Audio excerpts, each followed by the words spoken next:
The band thought to be the Beatles, Klaatu, John Woloschuk, Terry Draper, Dee Long. We talked to all three of them, and we're going to have a series coming up with the three guys in Klaatu, as well as some clips from this one with Terry Brown.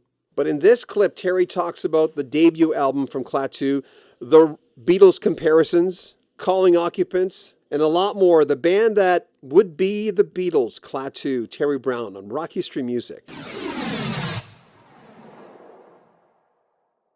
After I interviewed the guys in Klaatu, I might have reached out to you. I'm not sure if I ever did, but the three of them, who are very eclectic characters. So yeah, Calling Occupants. I mean, that's another example. Like, I was totally into that whole idea of World Contact Day and reaching out. That was important to me at that point. It still is, really. I think we could use it more than any time now. Well, don't you find though there's like you've kind of always been there though. You might not be a conscious thing, but I mean, look at the spacey kind of even Rush. Yeah. I mean, yeah, it appeals to me. Yeah. Yeah, absolutely. Well, I mean, obviously it sounded like the Beatles. I never thought it was the Beatles because you could tell. I mean, I'm very good with voices, and I could say, well, that's not John Lennon, but it sounds like someone sounding like John Lennon. I mean,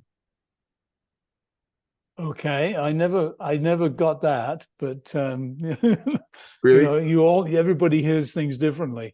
Yeah, it was instrumentation. We were using a Hofner bass too, so there were things that were sort of leaning towards that, and John's bass style was very much sort of McCartney-esque.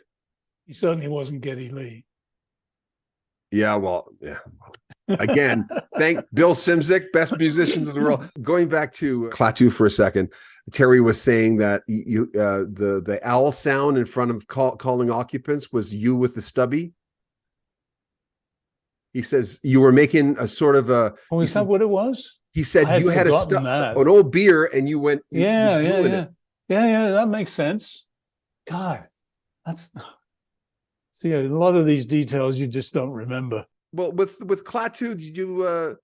What were your impressions of those guys? Like Terry, I talked to John Woloschuk, and when I talked to Serge from what's the name, the Harmonium, I asked them both the same question separately. I said, Serge, John, did you put so much on the table that somehow, because John Woloschuk has basically left the music industry for the most part. He left a long time ago. Yeah, but I asked him, and Serge left Harmonium and did solo stuff, but for a while he was just, so two separate interviews, but the same topic. I'm going, did you leave so much on the table that there was nothing left for a while, that you said, that's it, my cards are on the table? And they both said, oh yeah, that was just, I found John to be different than Terry and Dee. I found. Oh yeah, they were extremely different personalities, all three of them. What was it like going into that first album? It was great. I mean, they bought me a demo, or John did. Actually, John was looking for a gig as a tape op at my studio, and he bought this tape in, and I was like, wow, this is amazing. And I said, I don't know if I want to hire you as a tape op, but I sure would like to record this music. That's how we got involved. Really? Yeah. That's how it all started? Yeah, that's how it started. Did the tape sound like the Beatles? No, not at all. I mean, I didn't, I mean, it wasn't until later on when we got more of the tunes and we started doing some Beatles tricks, and, you could hear the influence. But originally, no, it didn't sound like the Beatles. That wasn't why I wanted to sign them at all.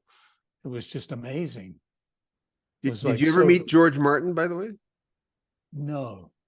It would have been interesting, you talking to George Martin. George Martin. Yeah, maybe. I know. I've never been to Abbey Road either. Can you believe that? Isn't that terrible? Wow. They've mastered a few of my records. But yeah. but I've never been there. I've spent lots of time there. My brother lives there. You know, my brother's a very successful engineer, as you probably know. Hope was a concept album, of course, Space Travelers. And I always look at Space Travelers and the other side as being kind of similar somehow. I don't know. Do you believe in little guys out there? Yeah, absolutely. Yeah. It's just a matter of time, I think, before we make contact. But do you think maybe they're not? In fact, we may have made contact already. We just don't know it. Well, that's the running line, right? I know. And the other side of it is maybe they're not interested. I'm going, what if they're so far advanced that they just go, well, we're just going to leave that alone? I don't know. Yeah, who knows? We could be some horrible experiment. Do you watch the? Yeah. Oh my God, eh? That's a bigger picture. Yeah. Can you imagine? Yeah. We're their entertainment. Yeah. They're watching this interview right now. Oh no. Hi. We'll have more from producer Terry Brown in the next few days. In this series, you'll find out about new things he's working on as well. If you want to support the channel, there are links in the description. You can make a PayPal donation, or you can join our Patreon, get early access to all our videos. Like our videos, comment on them. We read all the comments. Subscribe to our channel and share our videos on social media. We'd appreciate that. I'm John Bowden. This is Rock History Music. Take care of yourself.